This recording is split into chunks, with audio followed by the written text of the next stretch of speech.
Alan, we should start with the drama, the dramatic, brilliant win for Munster. When you don't have your first choice out half, or your second choice out half, maybe, I suspect, at this point, on the field to kick a winning penalty in the last seconds, it's always good to see somebody else step up and take that responsibility, right?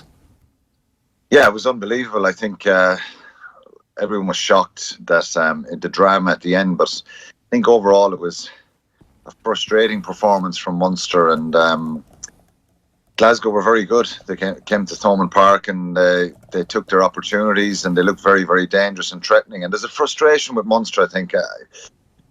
I think the chances and opportunities and the amount of work they have to do to get some of their scores, and I think, it's probably on the back of maybe a little bit of frustration from Gloucester the week before, although given that they got a very positive bonus point win, these results are good for them. They certainly wouldn't have enjoyed the drama at the end, but for Rory Scannell to step up there and have the confidence to take hold of the ball. Ian Keatley was on the field. I expected him to maybe try and kick it, but it was interesting to hear Johan van Graan speaking afterwards, saying that Rory Scannell was practicing long range kicks during the week, and Van Graan said to him, "Look, your time will come to get one," and came pretty quickly on Saturday night. It was an incredible strike, in fairness, and that will do him individually the world of good as a player as well.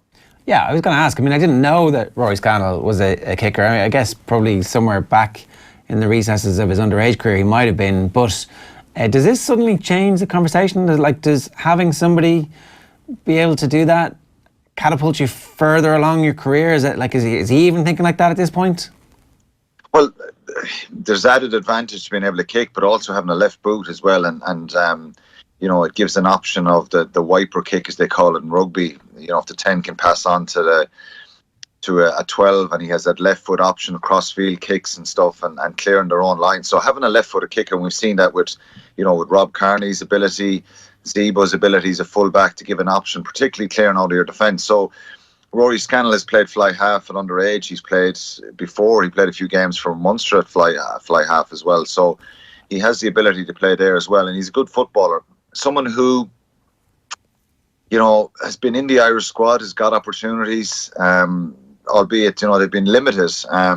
Joe Schmidt likes him, and he's close enough to look, the quality of the centres that are there ahead of him are obviously very high. But for him personally, when you have a moment like that in your career, it can certainly do wonders to lift your confidence a little bit, because we hear that a lot, Ger, about players on the fringes of making it in the big time or not, about confidence, self-belief within themselves. Can they step up? I found that myself when I was playing. When I was playing with Munster, I was in a comfortable environment. Then when you go up with Ireland, you're a little bit nervous maybe to express yourself. So it's something that I think will benefit Rory Scannell. It also shows a lot of balls, really, to be able to say, right, I'm going to have a crack at this. You can say it's a shot to nothing, but there's still added pressure there, and I think it was a fantastic strike, and it's a good option now that, maybe to have that option going forward. It was a perfect strike, and like I said, Munster themselves will know that they've made a lot of mistakes at the weekend. The play is breaking down a little bit on them. Some guys got opportunities that maybe didn't take the opportunity. And that's not disrespecting Glasgow, a very good side, but I think there was a real frustration at the game the other night that they just clawed their way back into it. So you can take the character and the resilience out of it, but they just made hard work of it, which was frustrating to watch. One last point about Scannell before we move on. He is, I think he's 24, he's 25 this December. So he's almost exactly the same age as Robbie Henshaw. But we've kind of become used to assuming that young Ireland players are going to come up through the system and they'll get game time early on, and if they haven't really kind of made the international team by the time they're 23, 24, they're not really going to make it. But actually, as you well know, there are loads of different routes to finding your best form and peaking, and Rory Scannell might be one of those players who peaks at 27 to 32, and so there's no reason for us not to kind of think that he could be part of that makeup of the Irish setup.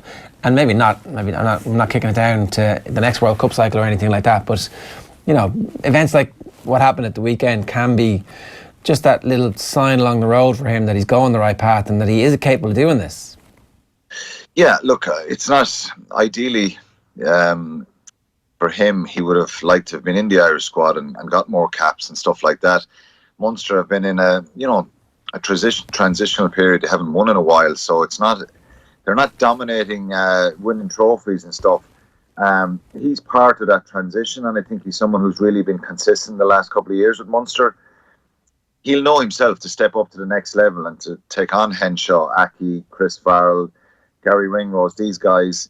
He's got to take his game to a different level, increase his level of performance, take control of it. He's very, very effective at carrying. He won some good lines. His skill set is very, very, very good. His passing distribution. And I've heard this on a number of occasions from players who played with him. His acceleration in the first kind of 10, 15, 20 metres is very, very quick. So he has the attributes to take the step up. You think just having that physical presence, that dominance, that bit of just a bit of a strut about him and delivering consistently, I think, is the key for Rory. He's very highly thought of by his fellow players, and he's someone who, if you put him in an Irish team, or if he's playing playing for Munster, you're comfortable with that. I think sometimes it's just that consistency and maybe him dominating and being a bit more of a presence himself and taking control. So look, I think Saturday night will be massive for him. People might play it down and say, well, it's only a Pro 14 game and it's only a kick. But I think it is moments like that in sport can really accelerate a player's confidence and belief and their importance to a team. Just one of the other things from Saturday night, Tony Ward is writing about it in the Irish Independent this morning, that the over-reliance of the TMO was kind of summed up by that Glasgow try that went upstairs. Like, what's your view on that? It seems to be a trend over the last couple of years that there is more of an over-reliance in the TMO, despite the fact that World Rugby, I think, has said that they're trying to pare back on the reliance. Well, look, it's easy. There's an added pressure when you're one of the people who are making these decisions. So I think we can sometimes, when we watch it on monitors or screens, or if I'm working at a game, I can see, well, it's not a try, or it is a try really quickly. And then there's a frustration. Why do they keep watching it over and over and over and over again? And maybe I'm in a more relaxed position, obviously, kind of to make that decision. People at home watching on TV are more relaxed to say, well, that's not a try, or it's a knock on, or there was some mistake there, and you make the decision quickly. But I think the issue is over watching it over and over and over again. I've seen some incidents in the game recently on where the touch judge, he's running up along the sideline. There's a confusion. The referee can't see the grounding. There might have been a knock on. There might have been a hand in there. In a maul, did he ground it? Do I need to go to the TMO? And I've seen some assistant referees go, try. It's a try. You don't need to go there. And we need to see more of that. I think there's an over-reliance, and it's a kind of a safety thing, and I can understand sometimes from the referee's point of view or the assistant referee that they're nervous. And did they just see a try, or did they not? Or if there's some shredded out? But it is becoming very frustrating. I would like to see more dominance from the referee to say, is it a try, is it not a try? Comes up on the screen, he watches it himself. And look, a lot of the times they're getting it right. I think it's just probably recently, and World Rugby have come out and said that, it is something that they're looking to change, the over-reliance on the TMO and maybe his contribution as regards what he's saying to the referee. Well, I think it's a try. I think ultimately the referee needs to start being a bit more dominant, put on the TMO footage. If there is major doubt there, then okay, ask the question. But ultimately the referee is the experienced international. He's the one that we can all see it sometimes, and then we see the debate going on. I did want to ask about the post-match comments as well. Van Graan said that he's aware of the speculation linking him with a move back to South Africa. There's always going to be speculation, but that he's really only begun his journey at Munster, and he's contracted to 2020, and he's going to stick around. It was good for everybody to hear that kind of said in as formal and as exact a manner as it was, because it definitely nailed the notion that he's in the running for the gig at this point. We heard it before, though, didn't we, Ger? With Rassie Erasmus denied, that he was going to move. I think I was reading something yesterday that it's obviously a different type of move. Rassie Erasmus went to South Africa. I think there was, and I had heard this myself at the time, that there was massive political pressure in South Africa from government level to get Rassie Erasmus to come home and coach South Africa. And because they were in turmoil, rugby is such a passion of theirs. So they wanted one of their own back. who was proving a huge success in Ireland, and that happened. It's obviously a little bit different with Johan van Graan. That is it a sideways move? Is it a backwards move going to the Bulls? I don't know. They've been struggling for the last couple of seasons. His dad is on the rugby board in the Blue Bulls, Johan van Graan's dad. So that's not I'm sure if I was the dad, I'd be trying to get my son home as well if he's in a position to come back and look after our hometown club or whatever. But I think it was good to hear Johan van Graan pretty clearly say it. I don't think the RFU will be too pleased if something like this happens again, because there is this 6-month clause situation, which, as we've seen before, can benefit the union as well. In the case of Kieran Keane last year, where they have to terminate the contract or give notice or want to coach out. It's not ideal the other way, where coaches are targeted. And I think it's very common that a lot of the likes of Leo Cullen, Stuart Lancaster, Felipe Contepomi, I can assure you, will be contacted and targeted in the next few years. Van Graan will be targeted probably by other clubs as well. Andy Friend with Connacht, it's part and parcel. People are looking into what the Irish provinces are doing and what they're achieving, and I think it's no surprise that there's interest, particularly when he's a South African as well. But I was glad he made the statement. Hopefully it's true and he sticks to his guns, because Rassie before, albeit there was massive pressure on him, said that he was staying, and then he departed, which you can understand the position he was in, but it was disappointing, because I still think he was doing an incredible job at that time with Munster, and he was a loss. Going into the November internationals then, Quinny, we may as well talk about them for a bit, coming up to the Italy game this weekend. Kind of a bit of half and half, I think, is how I'm reading it, in terms of top quality players who are going over and first choice players who are staying at home. Seems to be a bit of a balance there. Rhys Ruddock set to captain Ireland, it looks like, on Saturday. So the land of opportunity, I think, from an Irish perspective on Saturday night.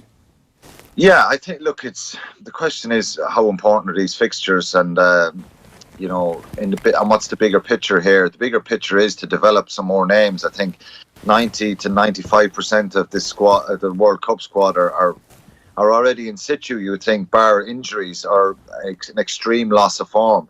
Will Addison's is someone who's in a position to challenge and try and get in the mix, and maybe not just challenge for the squad, but maybe be a starter, because he can play wing, full back, centre. So his versatility is something he was highly thought of before he came to Ulster. I think we've seen at the start of the season how good he can be.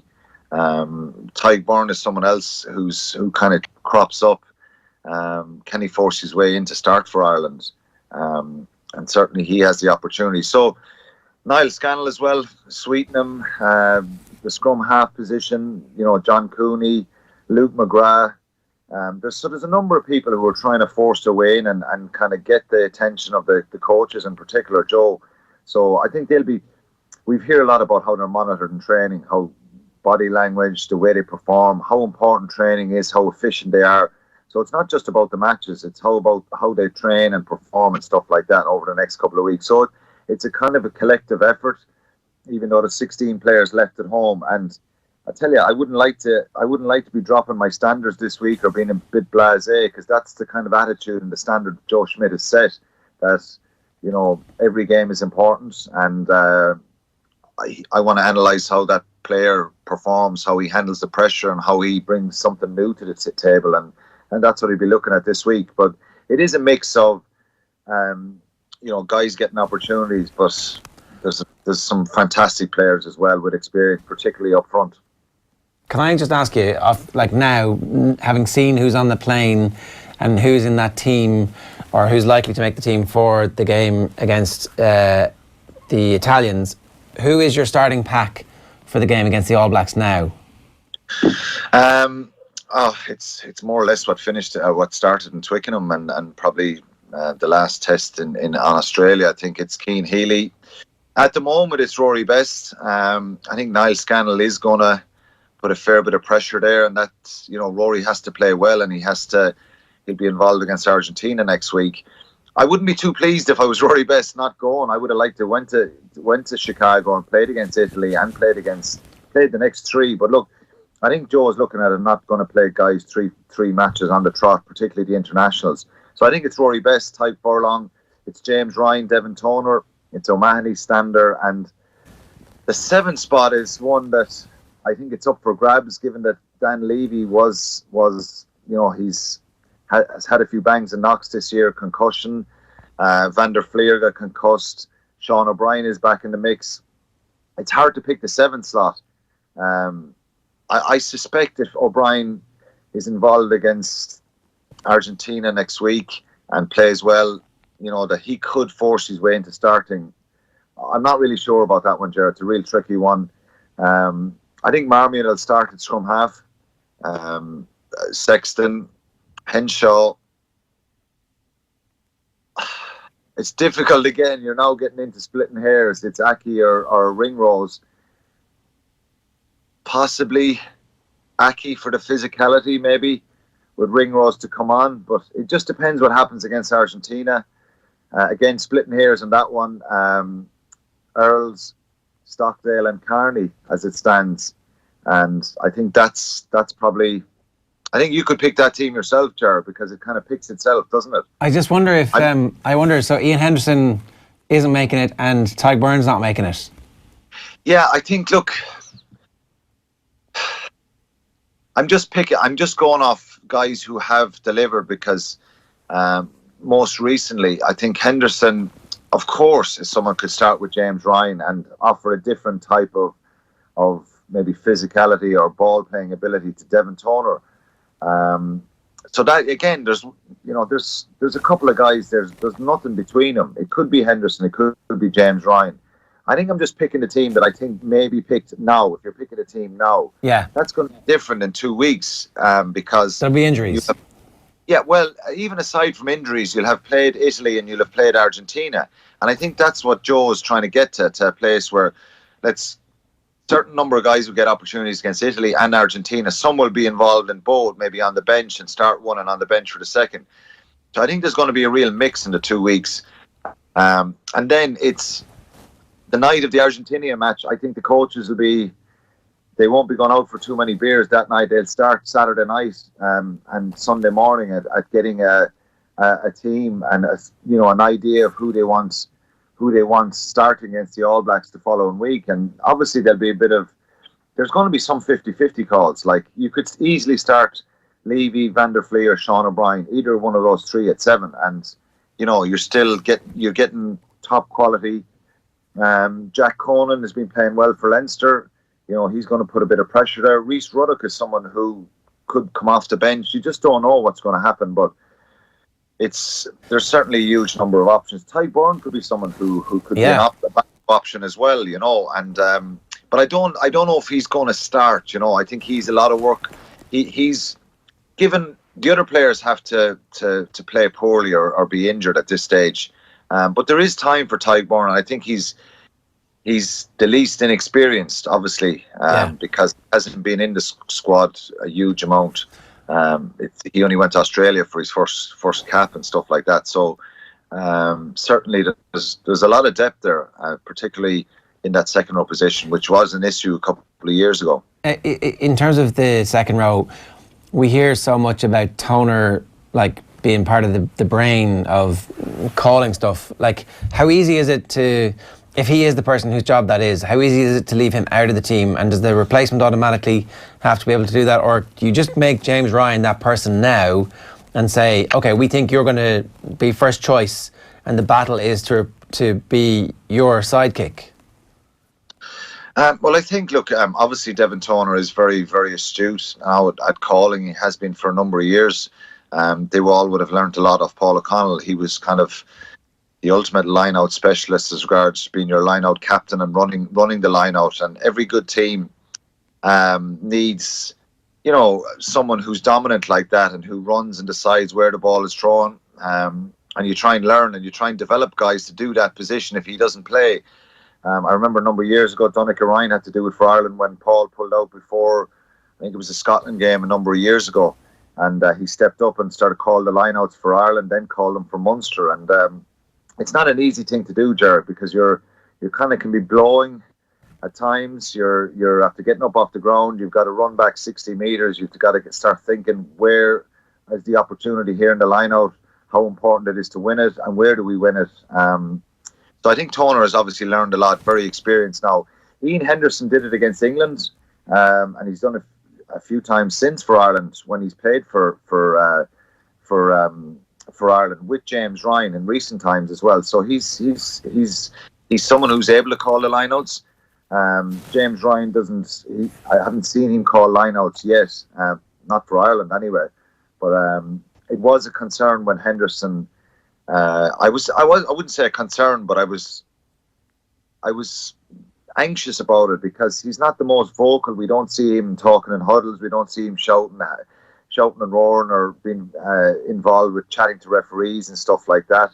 And it is a tough job. So look, I think he's proved that he can do it now. Ian Henderson, he does it for Ulster as well.